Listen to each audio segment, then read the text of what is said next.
16 মাসের বাচ্চাকে একা রেখে বয়ফ্রেন্ডকে নিয়ে ঘুরতে গেল মা। এটা কি মা না অন্য কিছু? কতটা অমানুষ হইলে পরে নিজের দুধের বাচ্চাকে, কতটা নির্মমতা, কতটা নিষ্ঠুর হইলে পরে নিজের বাচ্চাকে একটা রুমের ভিতরে আটকাইয়া, ছোট্ট বাচ্চা যেই বাচ্চাটা ফিডারটা হাতে নিয়ে খাইতে পারে না, এই বাচ্চারে 3-4টা দুধের প্যাকেট রেখে ভেঙে যায়। সবচেয়ে কষ্টের ব্যাপার, এই দুধের বাচ্চাটা ধুকে ধুকে কেঁদে কেঁদে মারা গেছে। এটার জন্য দায়ী হলো পরকিয়া। বলেন কি পরকিয়া ইসলামে ছোট অপরাধ না জঘন্য অপরাধ? বুঝেন আগে, কোন পরকিয়া যারা করে দুনিয়াতে বেঁচে থাকার অধিকার তাদের নাই। এটা কি মোল্লার কথা না আল্লাহর কথা? তাদেরকে কোমর পর্যন্ত গেড়ে দিয়ে পাথর মেরে সঙ্গে সাড় করে পৃথিবী থেকে বিদায় করো, কারণ এটা অমানুষ হয়ে গেছে। এটা সমাজের জন্য, পরিবারের জন্য ক্যান্সার। এটার প্রমাণ হলো এই যে মাঝে দুধের বাচ্চাকে 2-3টা প্যাকেট দুধ রাইখা বন্ধুর সাথে চলে গেছে সমুদ্র সৈকতে। সে তার কি করা প্রবৃত্তিকে কি করার জন্য।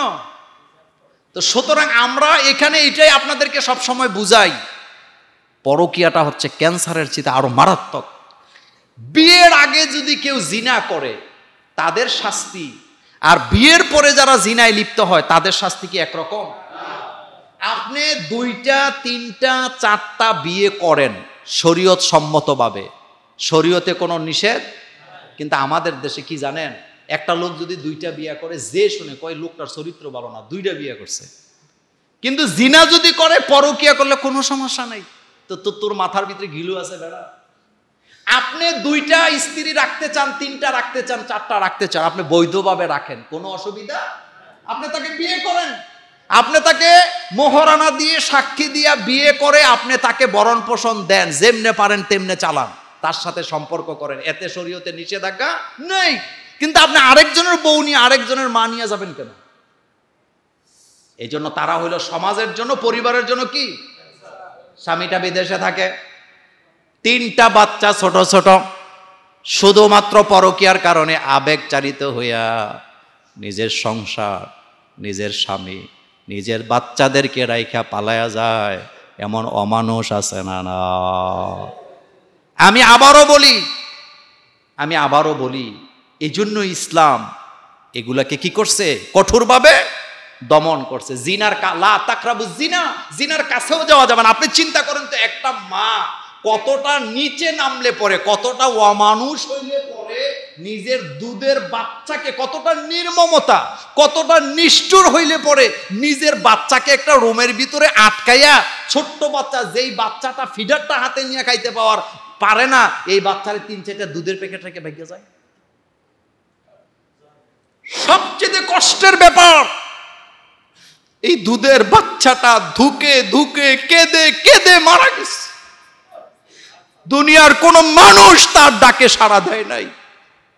একজনে ভিডিও করলো, দায়িত্ব ছিল। আপনারা তো যেই দেশের কথা বলেন, আমি দেশের নাম টাম নিতে চাই না, আবার পরে ভিসা টিসা পাওয়া যায় না কথা বললে, এগুলি আবার রেকর্ড থাকে কথা। আপনারা যাদেরকে মানব অধিকারের কর্মী বলেন, আসলে তারা হলো জঘন্য মানব অধিকার, কি বলে, মানব অধিকারকে ভুলুণ্ঠিত করেছে তারা এবং তাদের দেশ।